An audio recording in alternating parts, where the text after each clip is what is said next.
Brad Pryor here with Grit Branded. Today we are at the 2024 NCHA Cutting Fraternity in the Rafter P booth. I'm hanging out with my dear young friend, Sara Hollar.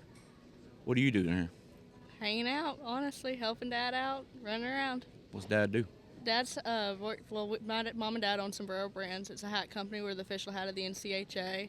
So we do 6 30-day shows, and I go to all 6 of them. You've been doing that a long time, haven't you? Yes, sir. I mean, ever since I was born, we've had Sombrero Brands, and whenever COVID hit, I was in 5th grade and stuff, and we started going.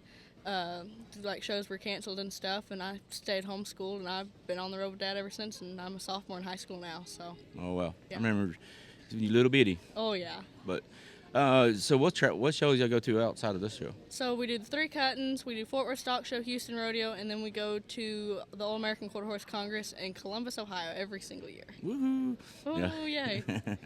What is your favorite show? Oh, that's hard. I mean, your top 3. How about that? Okay, top 3, Houston Rodeo, Futurity, and Summer Cutting.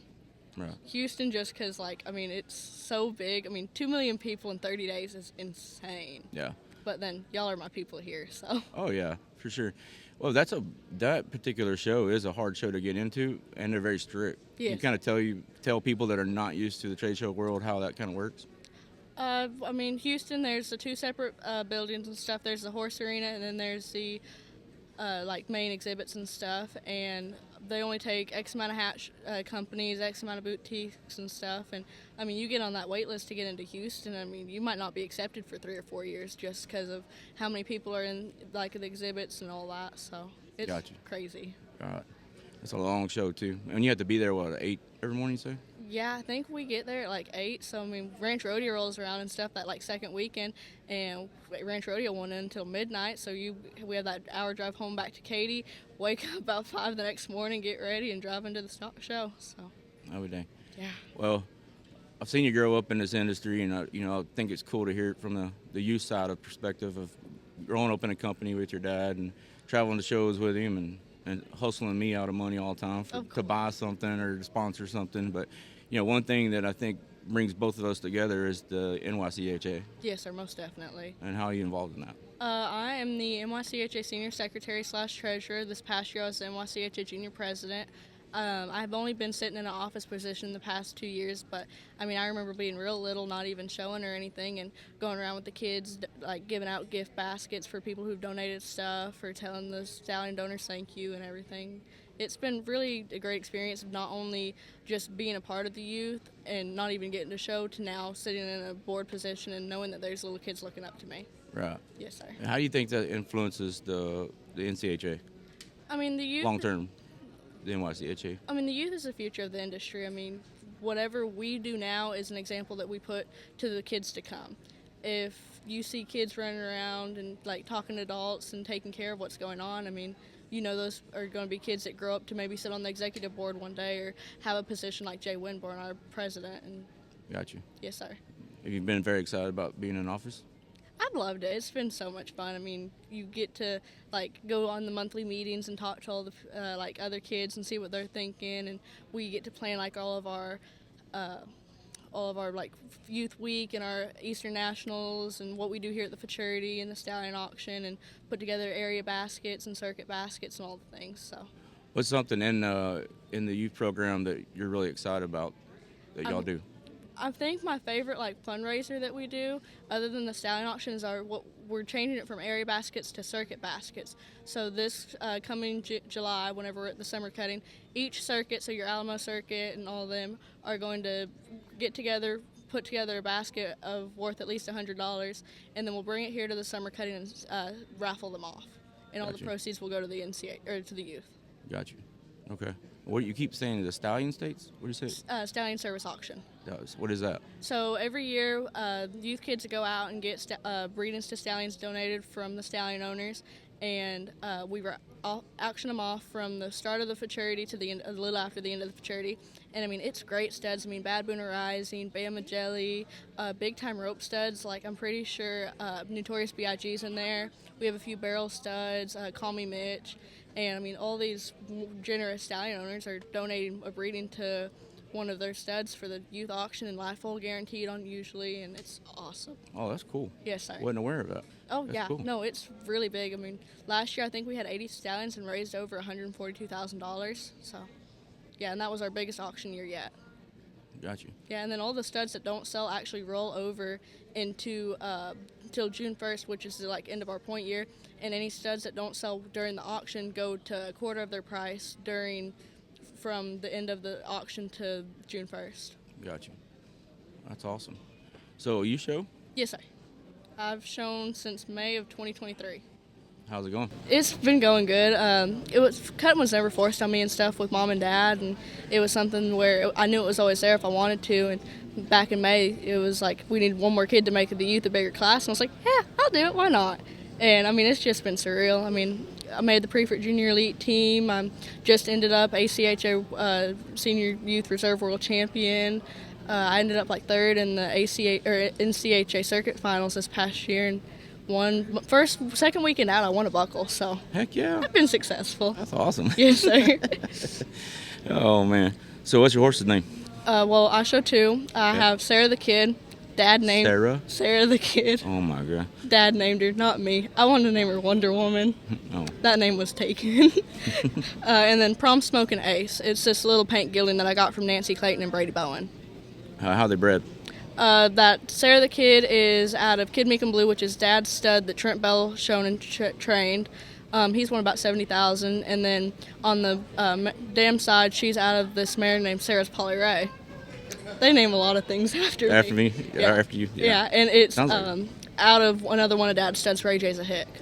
And then Prom Smoking Ace, he's a dual R smoking out of JH Colored Prom, so he's a little paint horse. Nice. Yes, sir. Nice. So what's your 5-year goal? 5-year goal. How old are you? You're a sophomore? 15. 15? So Yeah. that'd be the 20-year mark, right? Yeah, I'll be 20. So what's the goals? Just to say, what's your lifetime goals?